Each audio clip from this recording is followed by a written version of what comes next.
Chief Executive of Harlow Council. When did you come to Harlow and why did you come to Harlow? I started in Harlow November the 10th, 2003.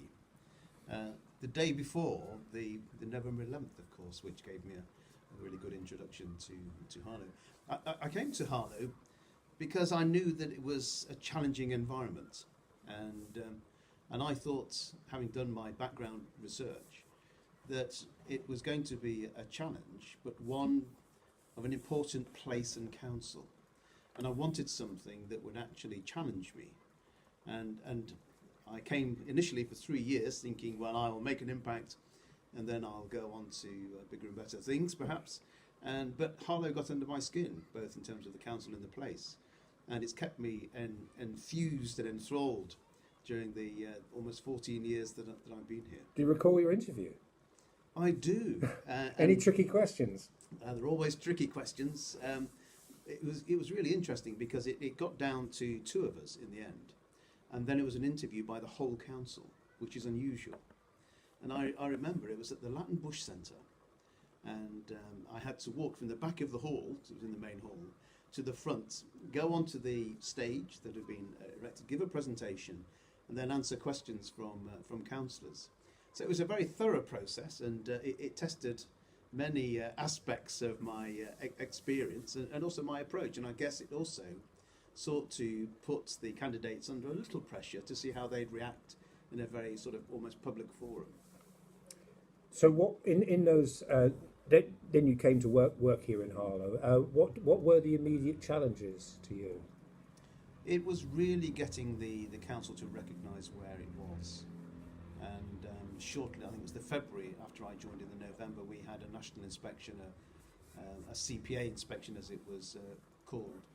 And we were identified as one of, I think it was the 5 worst councils in the country. And it was, very stark in terms of its conclusions. And right at the heart of the challenges that we had was relationships between councillors and also between councillors and particularly senior staff.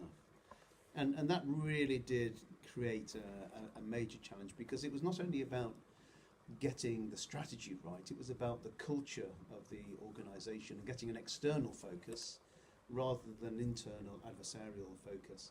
And that was something that really did test me to the full. And over we're sweeping over quite a long period of time, but and here we are, in your final days at Harlow Council. Thanks for putting that in. Yeah, I thought I'd yes. Yes. It's always good to be positive. What would you say? I know you're a modest man, but what would you say? You're looking back. That was a great achievement, and that was a good achievement by yourself and the council. Well, I think one of the features of my time in Harlow has been the team, and we developed a strapline working together for Harlow. And for me, that has become the living embodiment of what the council is all about and how it addresses things. And there have been some noticeable, if you like, tangible things, like, leisure zone, for example. I was given the challenge, in fact, just before I started, because I started coming for a day or so a week.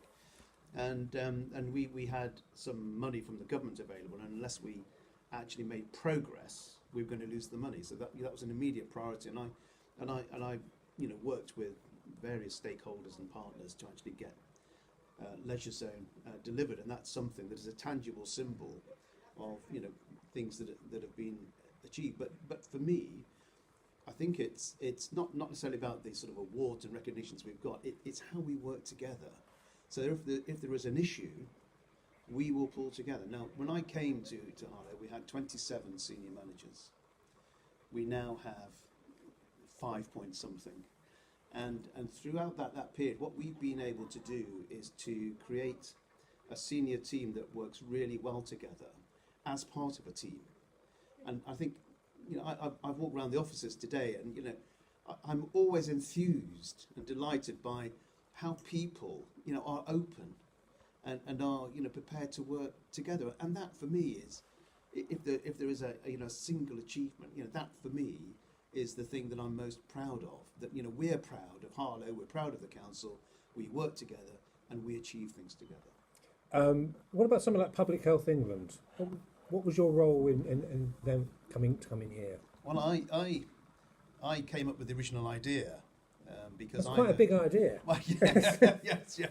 I heard that GSK was pulling out of neuroscience research, and that they were going to withdraw from their buildings in Harlow. I also found out that Public Health England were thinking about relocating and consolidating their things. So I put the two organisations together and acted as, if you like, a facilitator during the process. And then Robert Halfon got involved, and he was brilliant and worked consistently hard with me and others to make it happen in practice. And, you know, that, when it comes about in 2021 to 2024, will have a huge impact on Harlow. And that's something, again, which, you know, I like to think that I played a role in. And it's like, you know, setting up Keir Harlow. You know, people looked at what the council was doing as a liability in some ways. And by recognising that actually we've got an asset, there's something that we can really develop here. And having a partnership with the private sector enabled that to actually change. And now we bought it at arm's length in-house. And the people of Harlow have not only had the benefit of improved performance and increased value for money, but will now be able to retain the surplus that's going to be generated from that. And you know, I'm really proud that, you know, we've been able to go on that journey together. I mean, you're a civil servant, a public servant. How do you, and the councillors are the people who are democratically elected. How's your relationship been with councillors? Because it is to the man in the street that may not quite aware what the difference is, isn't it? Has it had to be quite a diplomatic role with councillors to meet both ways or see things? Yeah, no, absolutely. Well, when I was appointed, it was Conservative Lib Dem Alliance coalition. 2 weeks after I started, they fell out, so it was a minority Lib Dem administration until the election. And then I think after the election, it was 4 months without an administration. Then it was a Labour Lib Dem administration, and then we had a Conservative administration, and now we've got a Labour administration. And I was the only chief executive in the country, I think still, to ever have joint leaders. Now, part of my role is to work with all of the parties so that they have confidence that the chief executive and the senior managers are working for the whole council, not any political group. And I've had to have some very frank and diplomatic conversations in terms of the challenges that we have faced and what we need to do to move from where we were to where we are now. And you know, during that period of time, the amount of money that we've had to find in terms of savings and efficiency gains has been extraordinary. And so, you know, the politicians have had a really difficult job in terms of identifying the priorities and deciding what to invest in and what not to invest in. And I've had to work with them to identify the implications of that. And then I and the team have had to really work to deliver that and to protect frontline services as much as we can to ensure that, you know, we use every penny that we do have as efficiently as possible. That's why we slimmed down the senior management team from 27 to 5 points. What do you think are the challenges? So we have drifted slightly into an interview about local government, but you know, what do you think is for the chief executives of now Yes. and the next 10 years, 15 years, 20, what do you think are the challenges that are different from the challenges that you've faced in your career? It's always difficult to look into the future, of course. I think there are going to be some similarities because it's about relationships. Making things happen with people and through people, irrespective of politics or anything else. I think one of the bigger challenges that the future chief executives will hold, and that is engagement with the community. I think one of the key things, we use social media all the time, but are we achieving a real sense of engagement with the community and using what they feel and what they're saying and what they want to say to actually inform what we do and how we do it? And, you know, one of the challenges, for example, that we have is channel shift for paying the council money.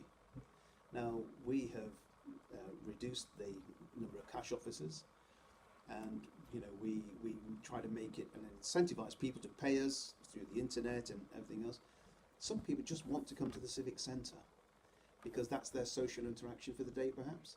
And we've got to recognise that and look at different ways that we can work, both as an organisation but also with partners, to address that need and that concern. And, you know, one of the things I hope that we've been really successful at, and that is partnership, working with other organisations.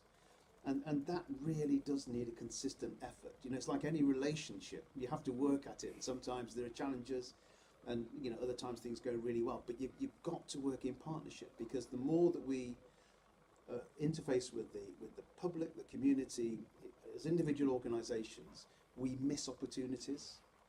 And I think we've seen some examples of that in other parts of the country, where because they haven't communicated and really focused as a system rather than just organisations, you know, some real difficult situations have arisen. So I think, you know, it's still about relationships.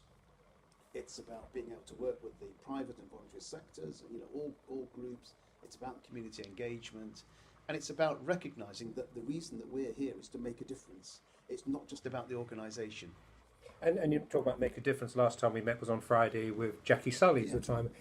Have you found in your time here as well that there are these people in Harlow who have great community champions, aren't Yes. there? And it all as well.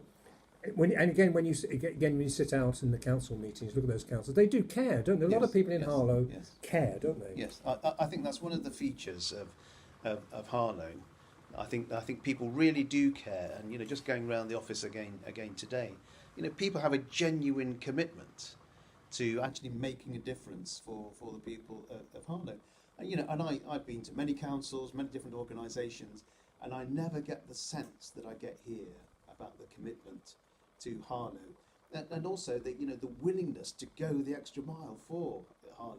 You know, that is outstanding. You know, for my colleagues here, you know, they have been brilliant, and I know that, you know, when I've gone, that will continue, because that commitment is absolutely part of them. So finally, your expertise, that 14 years here and expertise, you know, going decades, will that get lost in the ether in the midst of time? Are we able to pass anything on to people, whether it's here or out with? Yeah, I think that, you know, the organisation will continue. There are some great people in this organisation, and very capable people, and that will continue. And you know, as I've said to colleagues, that, you know, I'm a phone call away if I can help in any informal way, because my passion and commitment to Harlow and the council will be with me for the rest of my life, and I really hope that I can contribute in some way. The Harlow Educational Progression Awards is something that's particularly dear to me, and you know, I really do hope that they continue for many years to come, because I think they make a real difference, recognising progression, not just achievement but progression, because that's what Harlow is all about. It's about moving forwards, progressing, and I think Harlow is a fantastic place with huge potential. We've started to realise some of that potential, but there's so much more that can be done, and, you know, that's what we need to do, working with all political parties and, you know, other stakeholders, the Enterprise Zone Board. You know, the Enterprise Zone, past 1,000 jobs now. Fantastic. You know, data centres are being built. Investment that is going into the town is huge, and all of that will really make a difference to the future. And, you know, working with the schools and the college and the UTC, we've got to make sure that local people are in a position where they have the aspiration and ability to take those opportunities. And that's something that's really driven me, and I hope that whoever comes next will drive them as well. Malcolm Morley, thank you very much for your service and your time. Thank you very much.